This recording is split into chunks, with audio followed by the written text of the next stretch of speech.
Cette semaine, quelque chose de rare se prépare. Pas rare comme on dit que tout est rare en astrologie. Rare au sens littéral, mesurable, vérifiable dans les éphémérides. Entre le 1er et le 7 avril, 5 événements planétaires se succèdent dans un ordre précis, comme si le ciel avait construit un escalier. Chaque marche vous amène plus haut. Chaque marche exige quelque chose de différent. Mais voici ce que personne ne vous dit sur cette semaine. Ce n'est pas une semaine de révélations spectaculaires. Ce n'est pas une semaine où les réponses tombent du ciel. C'est une semaine où vous allez recevoir exactement ce dont vous avez besoin, dans l'ordre exact où vous en avez besoin. Les mots d'abord, le courage ensuite, la clarté après. Et le 7, quelque chose se ferme définitivement derrière vous. Le problème, et c'est l'erreur que presque tout le monde va commettre cette semaine, c'est de vouloir brûler les étapes, d'utiliser l'énergie du 4 avant d'avoir fait le travail du 3, d'agir avant d'avoir compris ce qui est réellement en train de se passer. Restez jusqu'à la fin, parce que le 7 avril porte quelque chose que vous attendez depuis 3 ans sans le savoir. Ce qui se termine le 1er avril. Depuis fin février, vous avez peut-être ressenti quelque chose. Une impression que les mots ne sortaient pas comme ils devaient, que les projets avançaient dans du coton, que certaines conversations tournaient en rond sans jamais atteindre leur cœur. Ce n'était pas votre imagination. Mercure était rétrograde. Et même après sa reprise le 20 mars, une zone résiduelle persistait, ce que les astrologues appellent l'ombre post-rétrogradation. Un brouillard léger mais réel sur tout ce qui touche à la communication, aux décisions, aux mots. Le 1er avril, ce brouillard se dissipe complètement. Pensez à une fenêtre couverte de buée. Vous savez qu'il y a quelque chose derrière. Vous devinez les contours, mais vous ne voyez pas vraiment. Le 1er avril, quelqu'un passe un chiffon sur cette vitre. Ce qui était flou depuis 6 semaines devient net. C'est le point de départ de tout ce qui suit cette semaine. Le 3 avril, la fenêtre des mots. Mercure à 15 degrés des Poissons, Jupiter à 15 degrés du Cancer, un trigone à 0,02 degrés d'écart. Arrêtez-vous sur ce chiffre, 0,02 degrés. C'est la précision d'un horloger suisse appliqué au zodiaque. Les astrologues attendent parfois des années avant de voir un aspect aussi exact entre ces deux planètes dans ces deux signes. Mais avant de vous expliquer ce que ça produit, laissez-moi vous poser une question. Est-ce qu'il y a quelque chose que vous auriez dû dire depuis longtemps? Pas quelque chose de spectaculaire. Peut-être juste une vérité que vous portez depuis la pleine lune. Une conversation que vous reportez en vous disant que le moment n'est pas juste. Un besoin que vous n'avez jamais osé nommer à voix haute parce que vous ne saviez pas comment le formuler sans blesser ou sans sembler excessif. Le 3 avril, le moment est juste. Mercure en Poisson, c'est la parole qui vient d'avant les mots, pas celle qu'on construit avec la raison, celle qui sait sans avoir cherché, celle qui arrive quand on est assez silencieux pour l'entendre venir et qui touche précisément parce qu'elle vient du ressenti et non de la construction. Jupiter en Cancer, c'est l'expansion de tout ce qui nourrit, les liens profonds, la sécurité émotionnelle, ce qu'on protège dans l'ombre depuis longtemps. Ensemble, ils créent une atmosphère où les conversations difficiles coûtent moins cher qu'elles ne coûtent d'habitude, où ce sentiment de «comment je vais dire ça sans tout casser» se dissout naturellement, où les mots arrivent avec une douceur que vous n'attendiez pas. Mais voici ce que personne ne vous dit sur ce trigone. Ce n'est pas seulement un bonjour pour communiquer, c'est une fenêtre. Et comme toutes les fenêtres, elle ne reste pas ouverte indéfiniment. Le pic, c'est le 3 avril. Avant, elle monte. Après, elle redescend. Si vous avez quelque chose à dire, dites-le ce jour-là, le 4 avril. L'épreuve. Vénus à 5 degrés du Taureau. Pluton à 5 degrés du Verseau. Un carré exact. Si le 3 avril est la fenêtre des mots, le 4 est quelque chose de plus difficile. Pensez à un plongeur qui remonte des profondeurs. Il a trouvé ce qu'il cherchait. Il le tient dans ses mains. Mais remonter à la surface, ça demande de lâcher le fond. Et le fond, Même quand il est sombre, même quand il est pesant, il est familier. On sait ce qu'il y a en bas. On ne sait pas ce qu'il y a en haut. C'est l'énergie du 4 avril. Vous savez ce que vous voulez. Vous l'avez peut-être nommé la veille. Mais entre savoir et remonter, il y a ce moment suspendu où tout pourrait redevenir comme avant, où la tentation de relâcher ce que vous tenez et de redescendre vers le familier est réelle. Pluton ne vous laissera pas faire. Vénus en taureau, c'est ce dont vous avez vraiment besoin, pas ce que vous pensez mériter, pas ce qui semble raisonnable, ce que votre corps reconnaît comme juste quand vous arrêtez de vous mentir. Cette chose que vous n'avez jamais demandé clairement parce que demander clairement, c'est risquer un refus clair. Pluton en Verseau, c'est la transformation qui ne demande pas la permission, qui ne coexiste pas avec les anciennes versions de vous-même, qui dissout ce qui prend la place de ce que vous méritez vraiment. Des choses vont remonter ce jour-là, une tension dans la mâchoire, des mots que vous retenez depuis trop longtemps, une lourdeur dans la poitrine, quelque chose qui cherche sa sortie, une agitation que vous n'arrivez pas tout à fait à nommer. Ce ne sont pas des signaux de danger, ce sont des signaux de remontée. Voici l'erreur la plus courante du 4 avril, confondre l'urgence avec la clarté. Ce que vous ressentez est réel, mais Pluton amplifie tout. Ce que vous exprimez sous cette influence s'inscrit durablement dans vos relations, dans votre réalité. Remontez, mais remontez depuis le centre, pas depuis la vague. Le 5 avril, la tension créatrice, Soleil en bélier carré, Jupiter en cancer. Une tension entre ce que vous voulez construire et ce que vos liens proches vous demandent, entre votre élan personnel et vos responsabilités émotionnelles. Ce n'est pas un aspect facile, mais c'est un aspect honnête. Il révèle exactement l'endroit où vous surcompensez, soit en vous effaçant pour les autres, soit en avançant sans les considérer. La question du 5 avril n'est pas moi ou les autres, c'est comment j'avance en honorant les deux.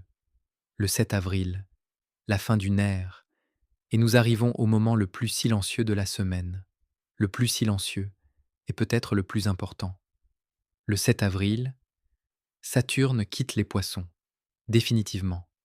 3 ans, depuis mars 2023. 1000 jours où le maître du temps traversait le signe de la dissolution, le signe des frontières effacées, le signe de ce qui n'a pas de forme nette. 1000 jours où comprendre clairement où vous alliez était difficile, où certaines situations semblaient sans fond, sans début ni fin net, où la frontière entre ce qui était réel et ce qui était illusion restait floue malgré vos efforts. Ce n'était pas une faiblesse de votre part, c'était Saturne en poisson qui faisait son travail. Dissoudre les structures qui ne vous servaient plus, ramollir le sol durci de vos certitudes pour le rendre fertile à nouveau. Ce travail, il se termine le 7 avril. Pensez à quelqu'un qui portait un sac à dos lesté depuis 3 ans. Pas un poids insupportable, juste assez lourd pour que chaque pas coûte un peu plus, pour que la fatigue arrive un peu plus tôt, pour que certaines directions semblent inaccessibles, non pas parce qu'elles le sont, mais parce que ce poids invisible complique tout. Le 7 avril, ce sac tombe. Mais voici ce que personne ne vous dit sur ce passage. Ce que vous n'avez pas terminé dans les 3 dernières années, ce que vous avez gardé dans le flou par confort, par peur, par habitude, Saturne vous le présente une dernière fois avant de fermer ce dossier. Pas pour vous punir, pour vous donner une dernière chance de le regarder en face et de décider consciemment ce que vous en faites. Cette invitation ne se représentera pas sous cette forme. La porte ne restera pas ouverte. La carte de la semaine. 1er avril, le brouillard se lève, le canal s'ouvre. 3 avril, la fenêtre des mots. Elle ne dure pas. 4 avril, l'épreuve du courage, remontée depuis le centre.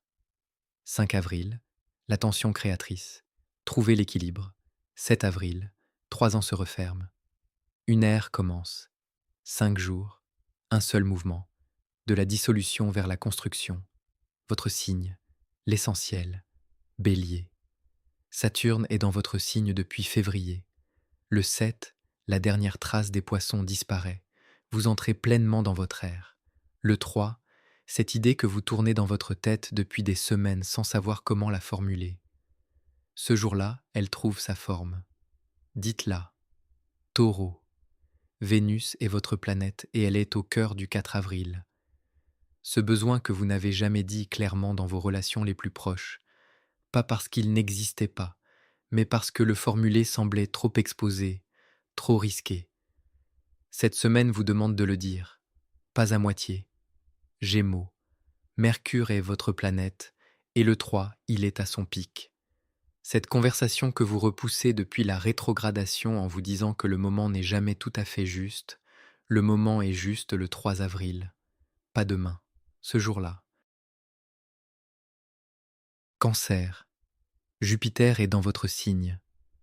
Le 3, il reçoit Mercure avec une précision rare. Ce ressenti que vous portez depuis la pleine lune, cette certitude floue que quelque chose dans vos relations doit changer, ça trouve ses mots cette semaine. Et ces mots ont un poids que vous n'imaginez pas encore. Lion. Le 4 avril met en lumière quelque chose que vous savez depuis longtemps, mais que vous avez appris à minimiser. Ce que vous méritez vraiment dans vos relations intimes. Pas ce que vous acceptez, pas ce que vous tolérez en vous disant que ça pourrait être pire. Ce que vous méritez. Regardez-le en face. C'est suffisant. Vierge. Cette solution que vous cherchiez depuis des semaines, elle arrive le 3 sans que vous l'ayez forcée. Pas parce que vous avez enfin trouvé le bon angle, parce que le canal est dégagé. Résistez à l'envie de la corriger avant même de l'avoir reçue complètement. Balance. La pleine lune était dans votre signe. Cette semaine est sa suite directe. Le 3, les mots arrivent pour nommer ce que vous avez vu. Le 4, le courage est demandé pour aller au bout de ce que ces mots impliquent. Le 7, une page se tourne. Vous savez ce que vous avez à faire. Vous le savez depuis la pleine lune. Scorpion. Pluton gouverne votre signe. Ce qui remonte le 4, vous le sentez depuis longtemps dans votre ventre, pas dans votre tête, dans votre ventre. Cette certitude que quelque chose dans vos relations les plus proches ne peut plus rester comme c'est. Vous savez déjà, la question n'a jamais été quoi, elle a toujours été quand. Cette semaine, c'est quand. Sagittaire.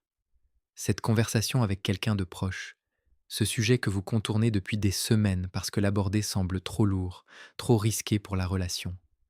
Le 3 avril, cette lourdeur disparaît. Les mots arrivent naturellement. N'attendez pas qu'ils viennent à vous. Initiez. Capricorne. Saturne est votre planète. Sa sortie des poissons le 7 ferme 3 ans d'un chapitre où avancer clairement était difficile. Vous savez ce que ce chapitre vous a coûté. Vous savez aussi, même si vous ne vous le dites pas souvent, ce qu'il vous a appris sur vous-même. Les deux sont vrais en même temps. Verseau. Pluton est dans votre signe depuis 2024. Cette semaine n'est pas un événement isolé, c'est une étape dans quelque chose de plus large. Ce qui se joue dans vos relations ces jours-ci a un sens que vous comprendrez complètement dans quelques semaines. Faites confiance à ce que vous ressentez, même si vous ne pouvez pas encore l'expliquer. Poisson. Saturne quitte votre signe le 7 avril. 3 ans de pression invisible. Ça se termine. Vous ne réalisez peut-être pas encore à quel point ce poids était là. Vous le réaliserez quand il ne sera plus là. Le 3, Mercure parle depuis votre signe avec une précision rare. Ce que vous avez traversé depuis 2023 trouve enfin ses mots. Et une fois nommé, vous pouvez le laisser partir. Ce que je veux vous laisser. Cette semaine ne vous demande rien d'extraordinaire. Elle vous demande la chose la plus difficile qui soit. Voir clairement ce qui se passe. Nommer ce qui doit être nommé. Laisser partir ce qui doit partir. Les mots d'abord, le courage ensuite. Et le 7, un poids que vous portez depuis 3 ans tombe enfin. Ce qui s'en va cette semaine ne vous appartenait plus. Ce qui reste, c'est indestructible. Dites en commentaire votre signe et une chose. Qu'est-ce que vous laissez derrière vous cette semaine? Une phrase. Parce que le nommer, c'est déjà commencer à le laisser partir. Abonnez-vous. Le 9 avril, Mars entre en Bélier. Ce qui vient va amplifier tout ce que cette semaine a mis en mouvement. Je serai là. L'escalier est devant vous. Montez.